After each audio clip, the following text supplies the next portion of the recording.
આનંદભાઈ, આપની પાસેથી જાણવું છે, આ શબ્દોના ઉચ્ચારણ પાછળનું કારણ શું? તમને કેમ એવું કહેવું પડ્યું કે કોંગ્રેસ અન્યાય કરશે તો પણ નહીં ચલાવું? કોંગ્રેસનું શાસન આપણે જાણીએ છીએ 60થી લઈ 95 સુધી લગભગ સતત રહ્યું છે. કેમ આવું કહેવું પડ્યું તમારે? આ અસંતોષનું કારણ શું?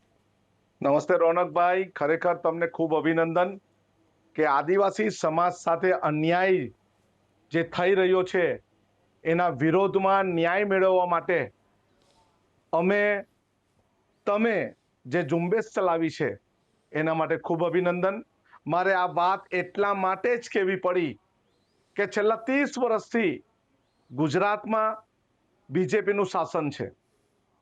ગઈકાલે જ્યારે આદિવાસી સમાજનો સાંસ્કૃતિક કાર્યક્રમ નવસારી જિલ્લાના વાંસદા તાલુકાના જરી ગામે હતો, અને એ જરી ગામે મારે એટલા માટે જ કહેવું પડ્યું કે અમે રોડ રસ્તા પર આદિવાસી સમાજના માટે નીકળીએ છીએ, અમે આંદોલન કરીએ છીએ, અમારે માર પણ ખાવો પડે છે, અમારે પોલીસ સ્ટેશનમાં પણ જવું પડે છે, પરંતુ ભાજપના 23 જેટલા ધારાસભ્ય પપેટ બનીને, ભાજપની કઠપુતલી બનીને ભાજપના ઈશારે નૃત્ય કરે છે. ત્યારે અમારું પણ લોહી આદિવાસી સમાજનું ઉકળી ઉઠે છે.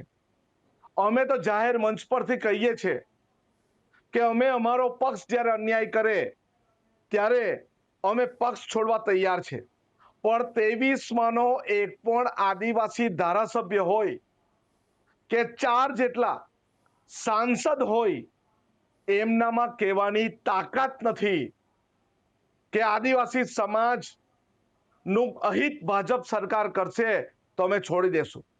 આદિવાસી વિસ્તારની શાળાઓમાં શિક્ષક નથી, કોઈ બોલતું નથી. આદિવાસી વિસ્તારની આંગણવાડીમાં જર્જરિત આંગણવાડી છે, કોઈ બોલતું નથી. આદિવાસી વિસ્તારના દાખલા નથી મળતા, પ્રમાણપત્ર નથી મળતા, કોઈ બોલતું નથી. આદિવાસી વિસ્તારમાં ઉચ્ચ માધ્યમિક શાળાઓ, વિજ્ઞાનની શાળાઓ, વિજ્ઞાનની કોલેજ હોય, પોલિટેકનિક કોલેજ હોય, કોઈ બીજેપીનો એક પણ માયના લાલ ધારાસભ્ય બોલતો નથી. ત્યારે અમારું પણ આકરડી તતડે છે અને દુખી થાય છે, ચિંતા થાય છે કે 23 જેટલા ધારાસભ્ય સત્તાધારી પક્ષમાં છે, એક પણ ધારાસભ્ય બોલતો નથી. અત્યારે 40% આદિવાસી સમાજને કટ ઓફ માર્કની વાત કરી છે, એક પણ આદિવાસી ધારાસભ્યએ પત્ર પણ લખ્યો નથી. અત્યારે ટેટ ટાટમાં જે નવા એસએસના શિક્ષકોને લેવાના છે એના માટે એકદમ રેન્ક ઉતારીને ફિઝિકલ હેન્ડીકેપને મૂકી દીધા છે, એક પણ ધારાસભ્ય બોલતો નથી. વનબંધુ અને અમને અલગ અલગ નામથી બોલાવે છે, એક પણ ધારાસભ્ય, એક પણ સાંસદ સભ્ય બોલતો નથી. અમારા વિસ્તારમાં પાણીની સમસ્યા છે, દરેક ડેમ અમારા વિસ્તારમાં બન્યા છે, સિંચાઈની વ્યવસ્થા નથી, એક પણ ધારાસભ્ય, સાંસદ સભ્ય બોલતો નથી. અમારા વિસ્તારમાં જંગલની જમીનના પ્રશ્ન છે, એક પણ ધારાસભ્ય બીજેપીનો, એક પણ સાંસદ સભ્ય બોલતો નથી. પરંતુ અનંત પટેલ શું કરે છે? અનંત પટેલ ક્યાં જઈ આવ્યા? અનંત પટેલે સમાજ માટે શું કર્યું? એને કઈ રીતે પાડવાનો, એને કઈ રીતે ષડયંત્રથી, રાજકારણથી, સમાજકારણથી એને દબાવવાનો, આ તમામ કામ 23 ધારાસભ્યો બીજેપીના અને સાંસદ સભ્ય કરી રહ્યા છે. મારે તો એટલું પૂછવું છે કે સાંસદ ગઈકાલે એવું કહી ગયા કે સરપંચ, તાલુકા પંચાયત, જિલ્લા પંચાયત અને ગુજરાતના મુખ્યમંત્રી, વડાપ્રધાન ભાજપના છે, પરંતુ અનંત પટેલ વિકાસ રોકે છે. મારે સાંસદને પૂછવું છે કે વિકાસ એટલે શું? આદિવાસી ખેડૂતોને પાયાના ભાવ મળતા નથી, મહત્તમ ભાવ મળતા નથી. આદિવાસી પશુપાલકને દૂધના ભાવ મળતા નથી. આદિવાસી ખેડૂતોને સારામાંનું બિયારણ મળતું નથી, ઉત્તમ કક્ષાનું ખાતર મળતું નથી, પિયતનું પાણી મળતું નથી, એને પૂરતા પ્રમાણમાં વીજળી મળતી નથી. એની જંગલ લૂંટાય છે, આનંદભાઈ એની જમીન જી, લૂંટાય છે, એનું ખનીજ લૂંટાય છે, હવે તો એનું આનંદભાઈ પ્રમાણપત્ર પણ લૂંટાય છે. એટલે મારે આનંદભાઈ જુઓ, એમને ઉદાહરણ રૂપે એવું પડે, અનંત પટેલ પાર્ટી છોડવા તૈયાર છે, શું તમે આ બોલવા તૈયાર છો? અચ્છા હવે પૂછી લઈશ, પણ આનંદભાઈ મને એટલું કહો, આપે પાણીની વાત કરી, સિંચાઈની, એક પણ ડેમ બીજેપીએ બનાવ્યો નથી. જો બીજેપી ક્રેડિટ લેતી હોય તો ખોટું. દરવાજા નર્મદાના ચોક્કસથી મૂક્યા બધા ડેમ કોંગ્રેસના શાસનમાં બન્યા. પાણી છેવાડા સુધી બીજેપીએ પહોંચાડ્યું, પણ કોંગ્રેસે પણ તો ના આપ્યું ને વિસ્તારોમાં પાણી. એ વિસ્તારોમાં હું જ્યારે યુપીએની સરકાર હતી ત્યારે પણ, અને અગાઉ પણ એ વિસ્તારોમાં હું ફરતો હતો જ્યારે કોંગ્રેસનું શાસન હતું, ત્યારે પણ તો આ જ પાણીની સમસ્યા હતી ને અનંતભાઈ? આ પણ તો હકીકત છે ને. 30 વર્ષથી જ્યારે રોનકભાઈ સરકાર હોય ને માત્ર ઉદ્યોગપતિઓને પાણી આપવાનું હોય, પણ સિંચાઈનું પાણી, પીવાનું પાણી, અત્યારે જ આજના જ છાપામાં તમે વર્તમાન પત્રમાં વાંચો કે ડાંગમાં પીવાના પાણી માટે ત્યાંના લોકો ફાંફા મારે છે. કપરાડામાં આજે અમે જઈ આવ્યા અસ્ટોલ યોજનાને જોવા માટે. 500 કરોડની અસ્ટોલ યોજના છે, પણ પાણી મળતું નથી. નલ સે જલમાં હજારો કરોડ રૂપિયા વેડફાઈ ગયા, છતાં પણ ચકલી લાગી, પીવાનું પાણી નથી. આનંદભાઈ વાત સમજી ગયો. હું ચોક્કસથી, મારો સવાલ કોંગ્રેસના પરિપ્રેક્ષમાં છે.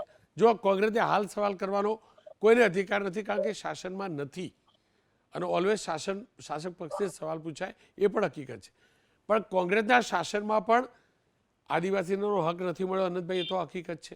તમારા અંદરથી જે શબ્દો નીકળ્યા, હાલ તમે દિમાગથી બોલી રહ્યા છો, પણ જે લાવા નીકળ્યો છે ને એ દિલથી નીકળ્યો છે. મારે એ જ સમજવું હતું કે એ કહેવા પાછળનું કારણ શું? કોંગ્રેસે ક્યાં અન્યાય કર્યો અત્યાર સુધી, સ્થાપનાથી કોંગ્રેસનું શાસન હતું ત્યાં સુધી? કોંગ્રેસે કોઈ જાતનો અન્યાય કર્યો નથી. ઇન્દિરાજીની સરકારમાં ખેડે તેની જમીન, રહે તેનું ઘર. અમે ખેત મજૂર હતા, એમાંથી અમને 7/12માં નામ લખીને અમને ખેડૂત બનાવ્યા. અમને સિંચાઈનું પાણી એમણે આપ્યું. અમને જાતિનો દાખલો કોઈ પણ જાતની વિશ્લેષણ સમિતિ વગર મળવા લાગ્યું.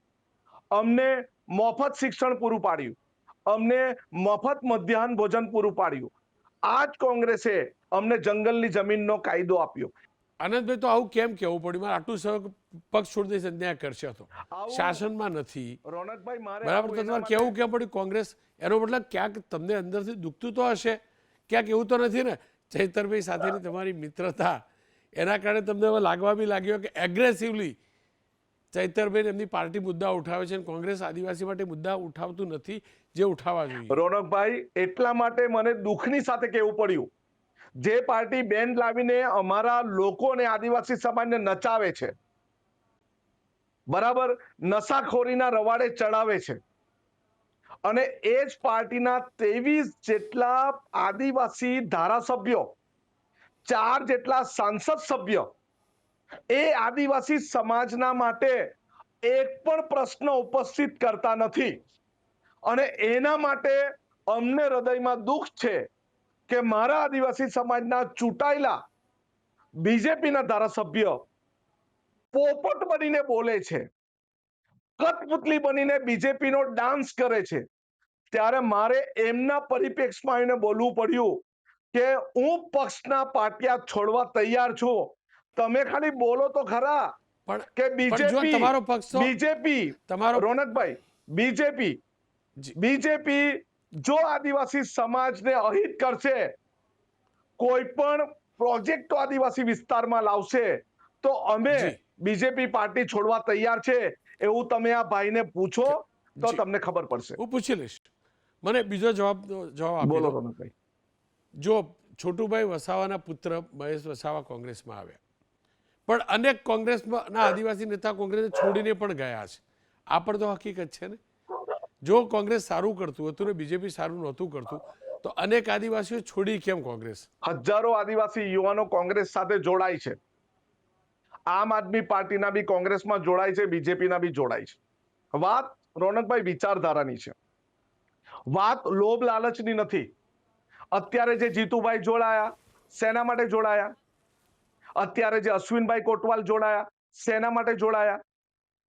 અમારા આદિવાસી સમાજના જે જોડાયા છે કોંગ્રેસમાંથી ભાજપમાં, એ પોતાના માટે જોડાયા છે, પોતાના ફાયદા માટે જોડાયા છે, પોતાના કંઈક ને કંઈક દબાયેલા વેપાર ધંધા માટે જોડાયા છે, બાકી કોઈ દિલથી જોડાયું નથી જી અને જોડાવો પણ નથી માંગતું. પરંતુ કેટલાક સ્કાયલેબ પડેલા છે સુરતથી આવીને વલસાડ લોકસભા લડવાના અને મોટી મોટી જાહેરાત કરે.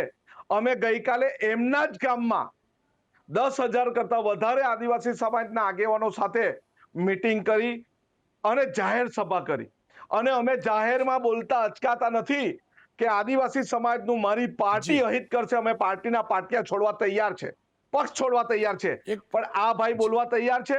23 માંથી એક પણ ધારાસભ્ય બોલવા તૈયાર છે, કોઈ સાંસદ બોલવા તૈયાર છે? જી કશું નહીં, કારણ કે એમના ધંધા જોડાયેલા છે, ખેર એક એમનો અંતિમ વેપાર સવાલ જોડાયેલો છે. જી એક અનંતભાઈ એક અંતિમ સવાલ, શું ચૈતર વસાવા અને એમની પાર્ટી કોંગ્રેસના ધારાસભ્યો કરતાં, આદિવાસી ધારાસભ્યો કરતાં વધુ સ્ટ્રોંગલી કામ કરે છે? અને બીજું, મહેશ વસાવા આવવાથી અનંત પટેલ કેટલા ખુશ? મહેશ વસાવા આવે, ચેતરભાઈ આવે, રાજ આવે, પ્રફુલભાઈ આવે, કલ્પેશ પટેલ આવે, જયેન્દ્ર ગામિત આવે, જયેશ બરફ આવે, એડવોકેટ સુનિલ ગામિત આવે, અમે બધાને મોસ્ટ વેલકમ છે, અમે ખુશ છે. અને ભારતીય જનતા પાર્ટી અને આમ આદમી પાર્ટી કરતા આદિવાસી સમાજના યુવાનોને, નેતાને સ્વતંત્રતા સૌથી વધારે કોંગ્રેસમાં છે. અમે 2 દિવસ પહેલા જ ડેડિયાપાડામાં પણ જઈને કહી આવ્યા કે કોંગ્રેસનો પંજો આદિવાસી સમાજ મજબૂત કરશે અને આદિવાસી સમાજે મજબૂત કરવો પડશે. અને એ ડેડિયાપાડા ચૈતરભાઈનો વિસ્તાર છે. જી જી અનંતભાઈ, આપ જે બોલ્યા કે જરૂર પડે હું કોંગ્રેસ છોડીશ, એ કોંગ્રેસ પ્રત્યેની નારાજગી નથી, એવું કહેવા માંગો છો? કોંગ્રેસ પ્રત્યેની નારાજગી નથી, પણ આદિવાસી સમાજમાં ચૂંટાયેલા 27 ધારાસભ્યમાંથી જી 23 બીજેપીના ધારાસભ્ય એક પણ શબ્દ આદિવાસી સમાજ માટે બોલી શકતા નથી. જી 4 જેટલા ચૂંટાયેલા સાંસદ સભ્ય એક પણ શબ્દ આદિવાસી સમાજના હિત માટે ઉચ્ચારતા નથી. બિલકુલ.